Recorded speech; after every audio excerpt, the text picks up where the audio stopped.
Got an update on Flynn for you, and I also have a few other things, including a warning from Huber, and also a new bill that's out there that's going to force tech companies to protect children. Stick with me and we'll get to it in a minute.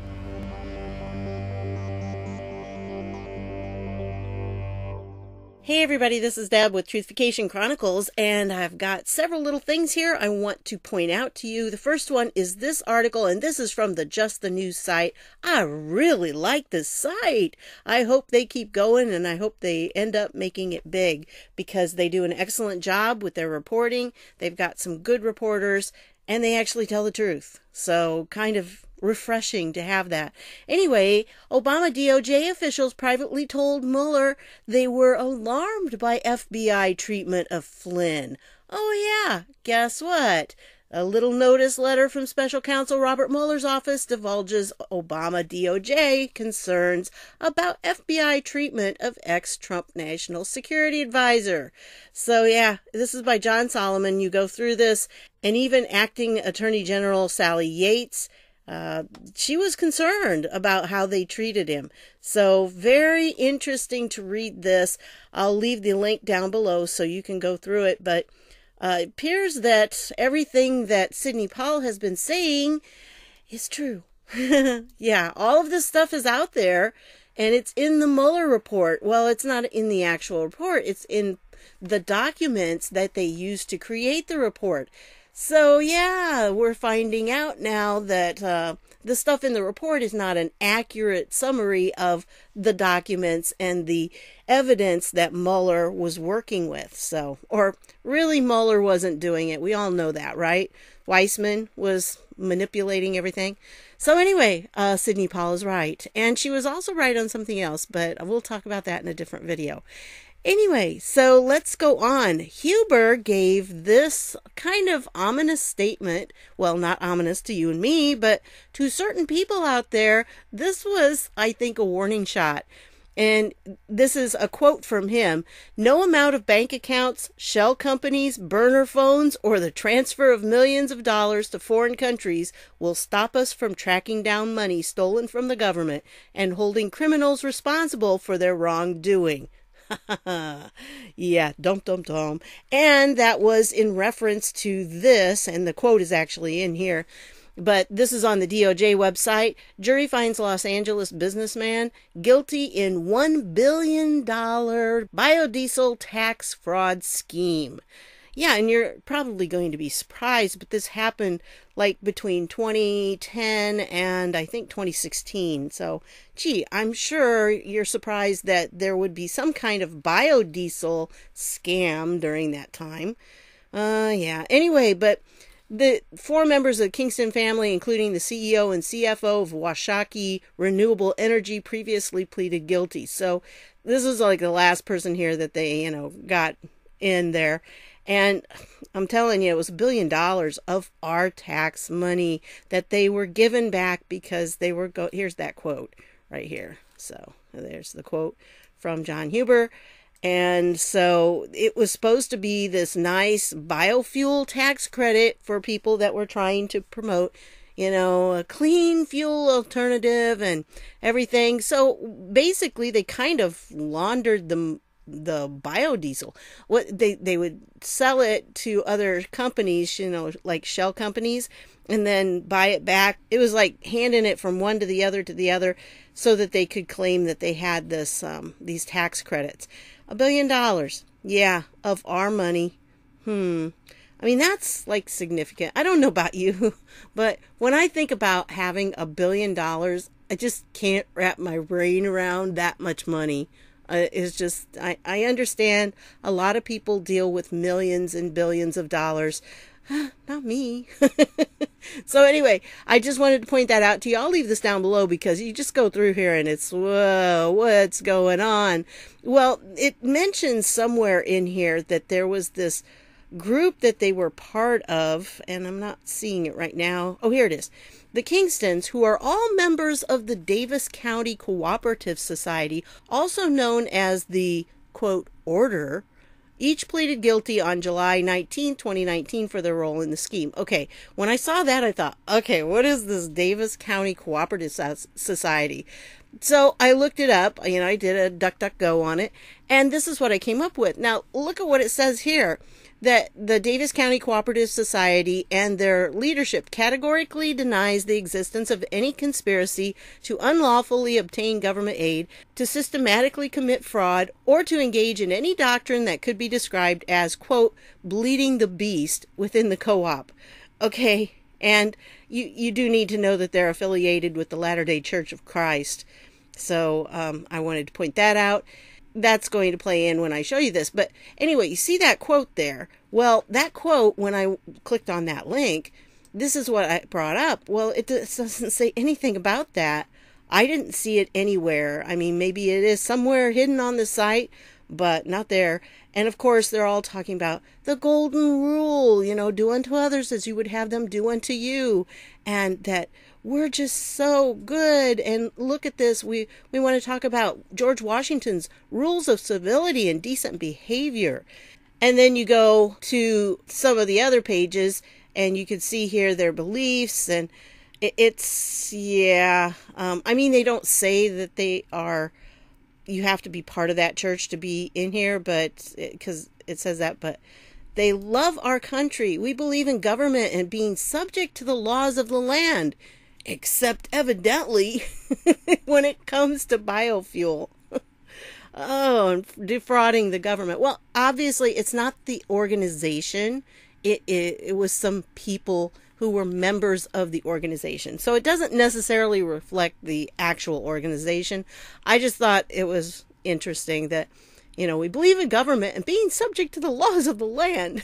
And they end up doing that, yes, to the tune of $1 billion. And so very interesting to go through this. This is one of the places, whenever I go to a website, if it's, a religious website, I always go and look to see what they believe and stuff. And this was an interesting one here because it's pretty nebulous here about how many parties are involved. It says, we believe personal relationship between consenting parties should not be regulated by the state so long as they are free of coercion and are entered into by the free agency of both parties. Well, then I dug a little bit deeper and I found this article. So this came out February 26th. They're supporting this bigamy bill, and it has passed the House in Utah, their state house, and it says it's SB 102 there, state Senate sponsored by this Deidre Henderson, originally drafted the bill on the premise that current bigamy laws have created an environment of fear and discrimination against plural families, making it more difficult for them to access employment, education, and public services, essentially creating a group of second-class citizens.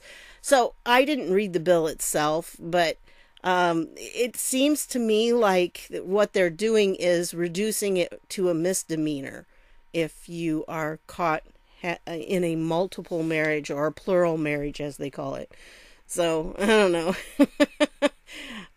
Yeah, that's an interesting thing that this particular site, evidently this organization really supports that. Anyway, enough of that. But this is the real heart of what I wanted to tell you today, because I found there's this new act that they have out there, and it's called the Earn It Act. And this is kind of a way to strong arm the tech industries to take a more proactive step toward trying to stop online child sexual exploitation.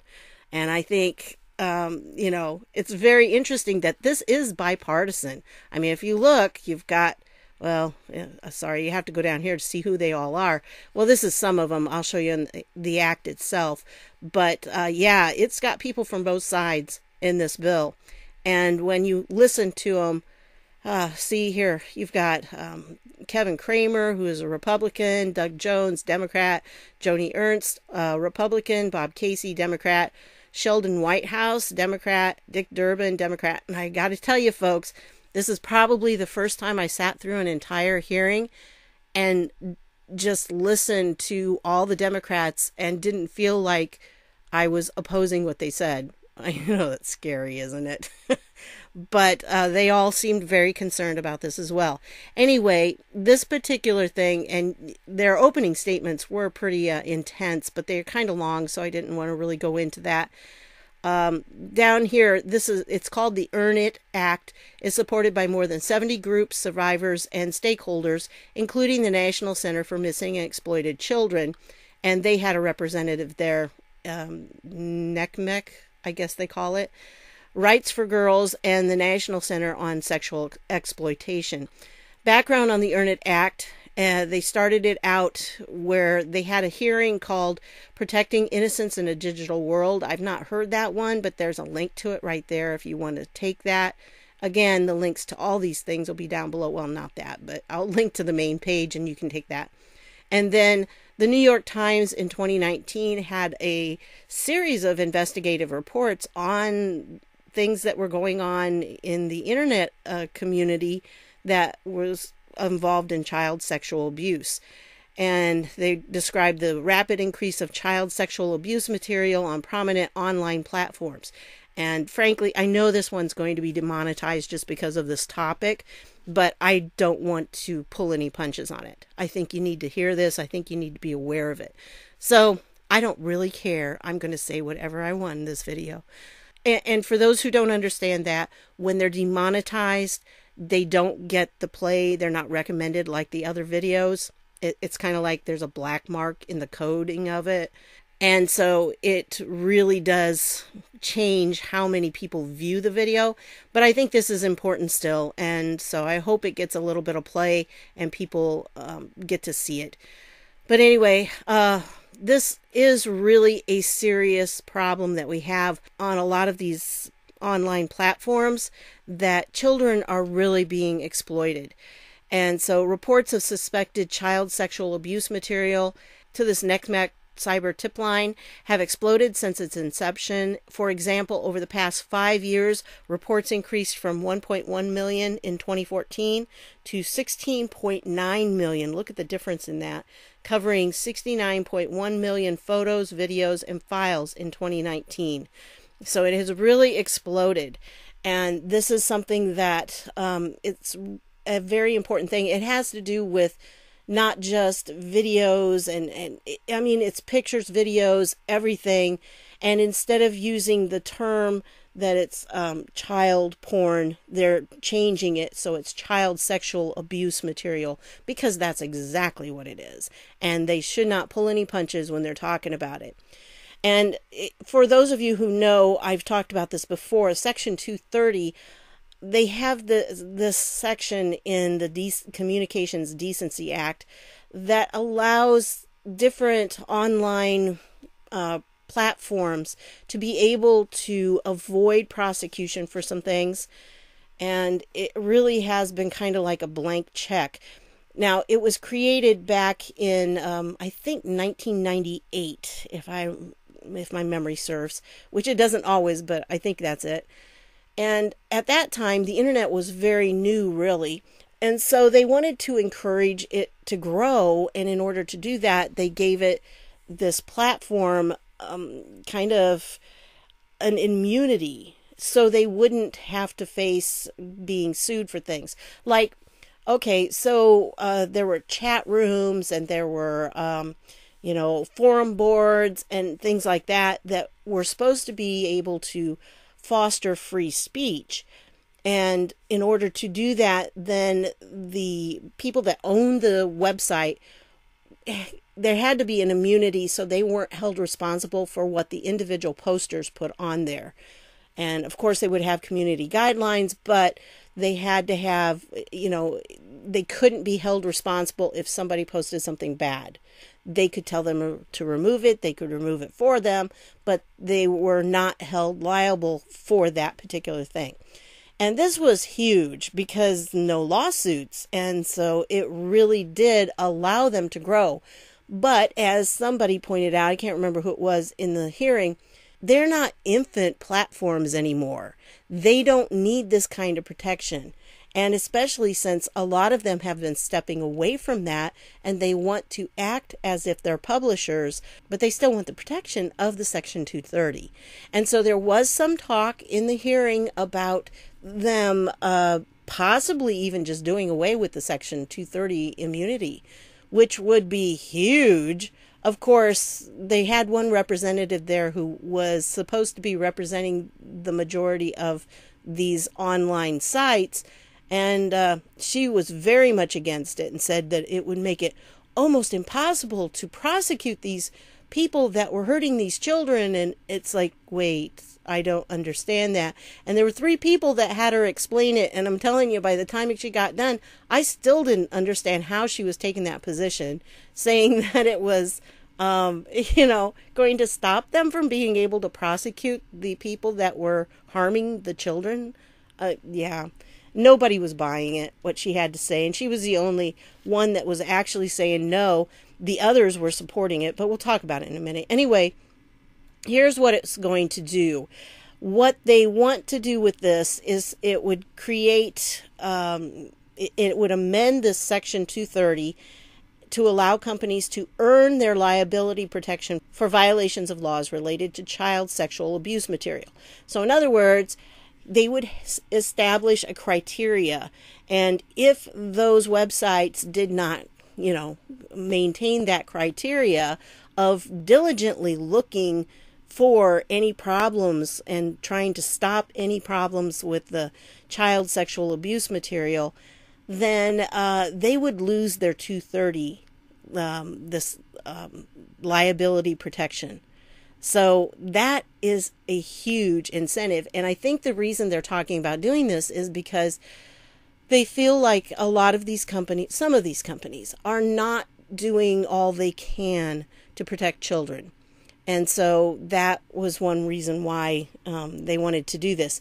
And then it establishes a National Commission on Online Child Sexual Exploitation Prevention to recommend best practices related to identifying and reporting online child sexual exploitation, which again, that is the committee that's going to determine what the best practices are. So that is what will decide if these tech companies aren't keeping up with these recommendations for best practices, then that's how they will lose this. So there's going to be a criteria. It's not going to be something nebulous. It is going to be something where there will be a set criteria that they have to follow, and if they're not meeting that, then there's a review process and stuff. It's like all detailed in the bill, and after a little while, when I start reading some of these documents, the legalese just kind of makes my eyes glaze over. And that was about what happened on this one, because there's a lot of procedural things in this document, but there are some other things that I'll point out in just a minute. The commission consists of the heads of the DOJ, DHS, and FTC, along with 16 members appointed equally by congressional leadership. So there would be 4 from the majority, 4 from the minority in the Senate, and 4 from the majority, and 4 from the minority in the House. So that's where they get those 16 members. And they're not, as I understand it, they're not going to be members of Congress. They would be because they have to have from law enforcement, survivors and victims services organizations, constitutional law experts, technical experts, and industry. So it definitely specifies what they have to be, how they have to be qualified to be on this commission. But as I understand it, they're not supposed to be members of Congress in any way. So it allows for congressional review of best practices. So it's not that Congress can't keep an oversight on it, but they can. And safe harbors for liability. Companies can choose to certify compliance with best practices in order to maintain immunity from child sexual abuse material statutes. If companies do not want to certify compliance with best practices, they can maintain immunity by establishing that they have other reasonable practices in place to prevent child sexual exploitation. So there are options in there that if something's not working, they can say, well, we're not doing that, but we are doing this that will compensate and will do effectively the same thing. So, it's really hard when you're doing legislation for the internet it's tough because things are changing constantly, and there's new stuff and new ways of exploiting the problem. There's ways that they can get around what these companies are putting in place or what they already have in place. And, people that want to exploit children like this, they are the sickest people in the world. And they are so demented, they don't care how they're going to get their money. They just will find any way around, things. They'll get whatever loophole they can. And then recourse for survivors and tools for enforcement. The bill bolsters enforcement of child sexual abuse material statutes. You'll notice they're using that term all the way through. Child sexual abuse material statutes, and allows survivors civil recourse if companies choose not to comply with the best practices or establish reasonable practices, which essentially that is, if they don't do what they're supposed to, then they can be sued. And that is pretty big for the survivors and the people that have been exploited, their parents trying to get their child's pictures off the internet. One lady, well, I'll talk about that in a minute here. Here is the actual hearing. It's called the Earn It Act, and this was the title of the hearing, Holding the Tech Industry Accountable in the Fight Against Online Child Sexual Exploitation. And it was back on March 11th when they had this. I'm not going to show you the whole thing. I already watched it. 2 hours and 17, there's another 17 minutes long. It was good. The first panel, it was just one lady who came out, and her ex-husband, well, at the time it was her husband, posted pictures, sexual pictures of their child. And yeah, so he is now in jail for doing that. Well, I assume in prison for doing that. And the child still, the material's still out there. And that's a big part of it, because it's really hard to stop. When something gets out there on the internet, it just keeps going. And when you think about how somebody has to grow up with those kinds of pictures out there that you had no control over, but somebody in your life decided to do that, and it was the child's own father. I cannot fathom it. I just can't. These people are so sick and perverted. Anyway, so you can just look at her testimony if you want to, or you can watch the whole thing. Like I said, I'll leave it. It really was a good hearing because there wasn't fighting back and forth. They were pretty much in agreement, the Republicans and the Democrats, because they all found this despicable behavior.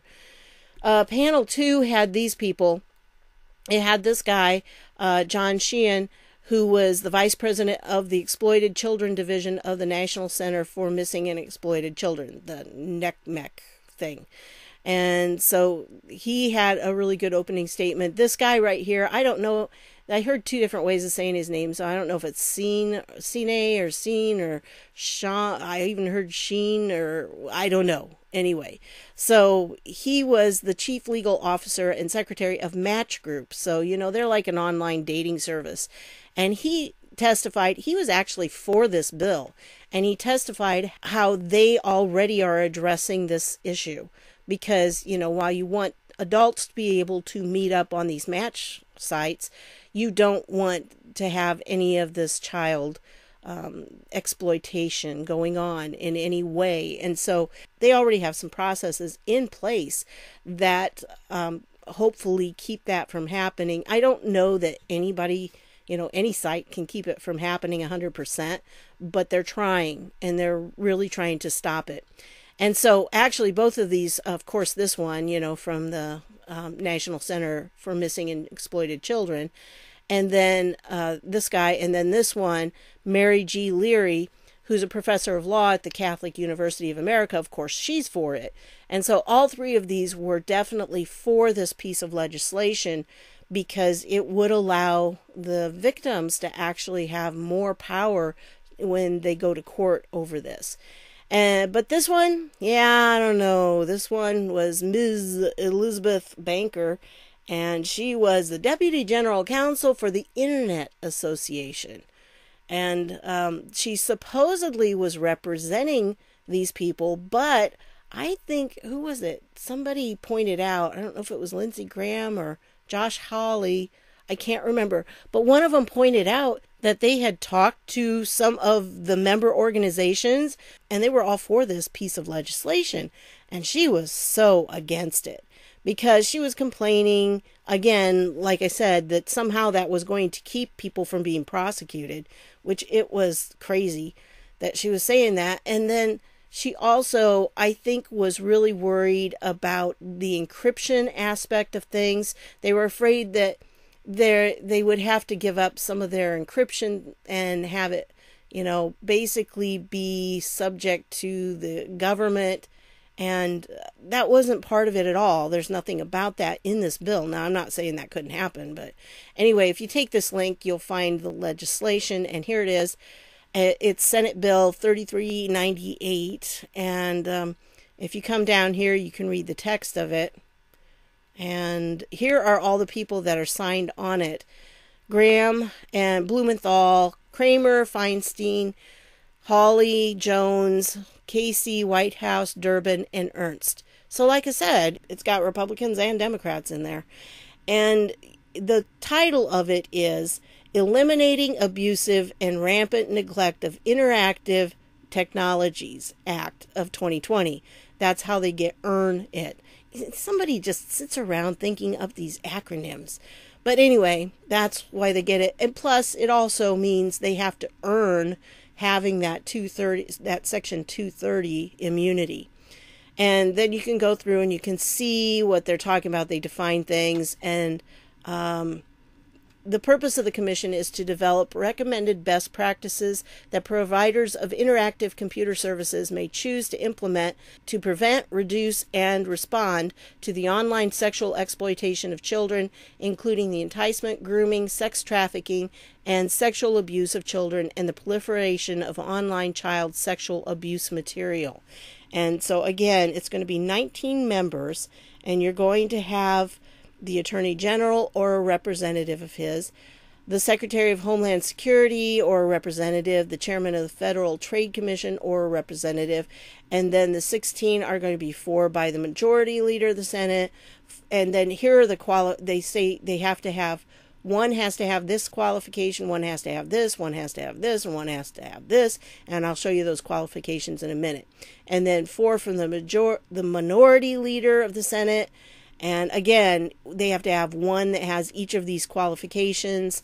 They're the same qualifications. Each one has to have one from these 4 different categories. And so then you have the Speaker of the House gets to name some, and then you have the Minority Leader of the House gets to name 4. And so that's where you get the 16.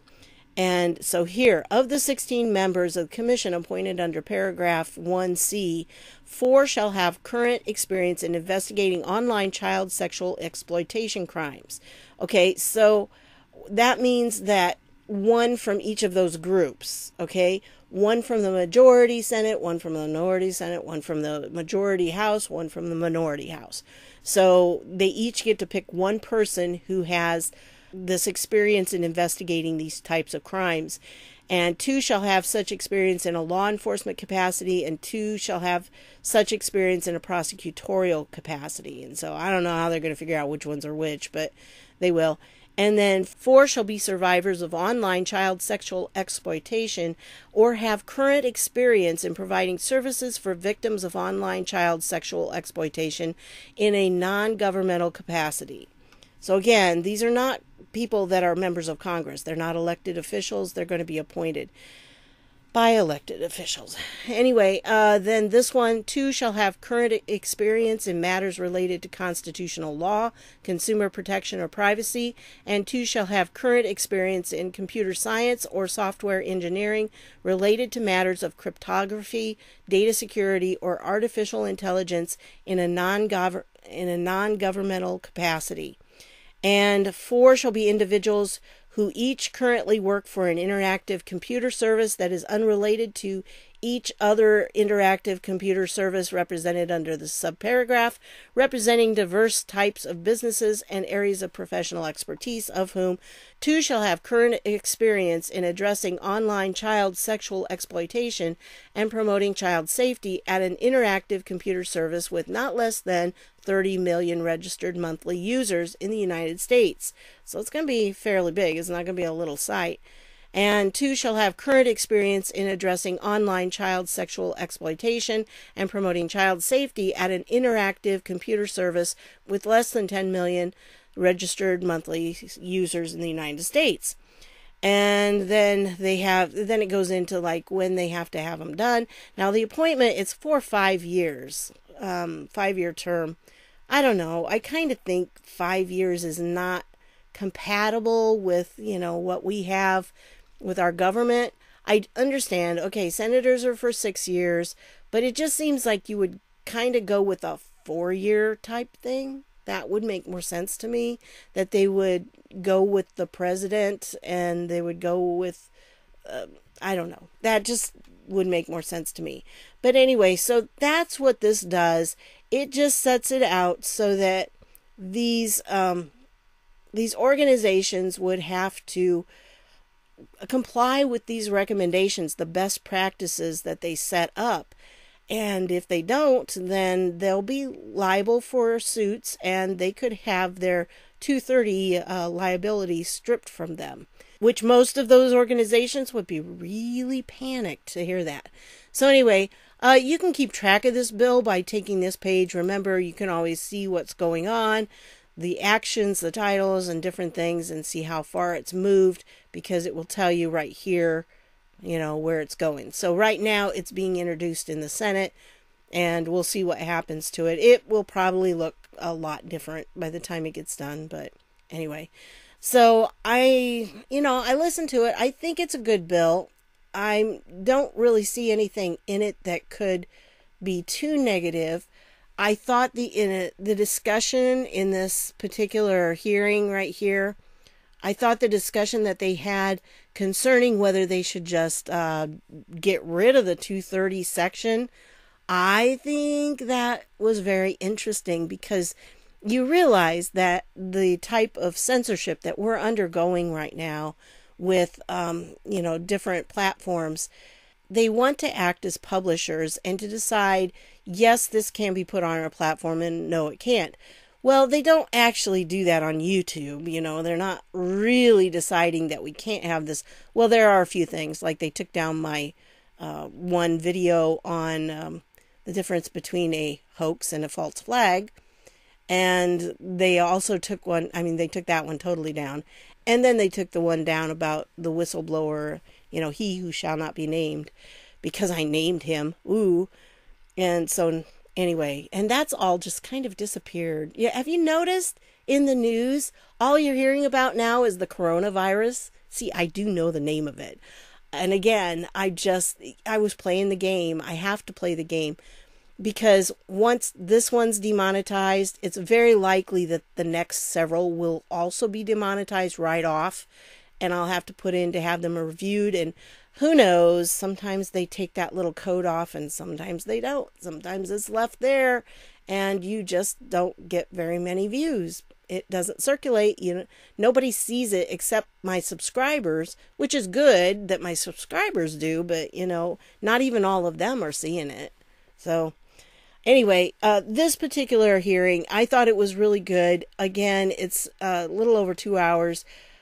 It's not so bad if you can put it on, a faster speed. I had it on 1.5 because there were some people that talked kind of fast and I'm tired. So I figured we'll just do 1.5 on this one. And it doesn't give you a 1.75 in this particular player. I don't know. I don't like this one as well as YouTube, but anyway, so yeah, it was a good hearing, and I really think that it was surprising to me that they were all in agreement pretty much, except for that one lady that was on the panel that she, didn't like this thing. But everybody else that was on this committee, they were all like giving it, yeah, we need this bill. So I think it will probably pass pretty decently. and probably will even pass the House, which, yeah, surprises me, folks, because it's all about child exploitation. And, yeah, you got to wonder about some of the people involved. So that was my thought, too. I know. It just seems a little ironic. Dianne Feinstein was really for it. I mean, I've got grandkids and yeah, okay. So I haven't heard her talk that passionately about something until the last time, she was caught doing something she wasn't supposed to, like leaking documents, Anyway, so this is what I've got for you on this one. I know this is a tough subject and a lot of you would find it very difficult to go through. I feel really bad for the people on these committees and the people in these organizations, not so much on the committees, but in these organizations that they have down here, because they have to actually view the material. And I just can't even imagine. Let's see, this lady right here, this Mary Leary, she said that she has, had to prosecute some of those cases and she's had to view the material, and she says it's just horrible, but she knows she has to in order to get justice. So, I can't even imagine dealing with that all the time. And speaking of such things, I'm going to put this link down below. Now, actually, I have not seen all of this, but there was one section that somebody, it's on my to-view list, and I just haven't gotten there yet. And here's the guy from that open books site that I showed you the other day. Yeah, there he is right there, The Depth of the Swamp. So that's on my to-view list too, but I just haven't had time. Anyway, this one with Sidney Powell, I saw a clip from it. She actually says that we need to get Weiner's laptop out there because it's got stuff on it. And she actually said that the New York police officers who saw it had to vomit because it was so sick. So that's just a confirmation to me that, yes, it is out there. And what we've been told about that is true, that laptop has some pretty graphic things on it that are going to just destroy the people that are involved. There will not be any way they're going to be able to claim it's not them. So it will take them down. And people, when they see it, they're going to be horrified, I think. So anyway, I just thought I'd put that up there. I don't know where that clip is in it, but somebody had it posted on Twitter. And so I do want to watch this. I just haven't gotten there yet. So these would be two really good ones to watch. I'll put this one down below too, the link to it. Oh, and I've one last thing. If you notice in the description of my videos, I have the links up at the top, but then I also have some contact information and stuff down below. And I wanted to remind anyone who has purchased some of the Thrive freeze-dried food that, yeah, they got swamped. So they're working to fulfill stuff. It's just going to probably take some time. But it's awesome stuff, and that's why I'm sitting here. I'm not worried because I got bunches of cans of food here. And, it lasts for 25 years. I'm good. I just got a bunch of it. I just hang on to it, get a little bit each month, and yeah, and it's good stuff. So I just wanted to tell you that because they really have been swamped with orders because of all the coronavirus stuff that's going on. And so, yeah, be patient with them. They'll get it to you as soon as they can. And it is a reliable company. They do a good job. And the food, I got to tell you, folks, it's really good. It tastes very much like fresh when you put water in with it. The meats are wonderful. I really, really like the meats. So, and the chopped onions, yeah, I don't chop onions anymore, folks. I just use those.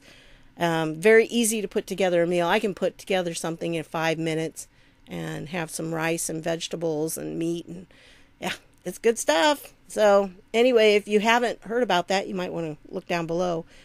And so I just wanted to let you know about that because I know some people have put in orders, and I'll try to contact them individually, but it's just, they're swamped. And so they sent us out a letter letting us know to tell you all that's the situation. But anyway, so That's what I've got for you on this one. I want to thank you for stopping by, and I'll see y'all later.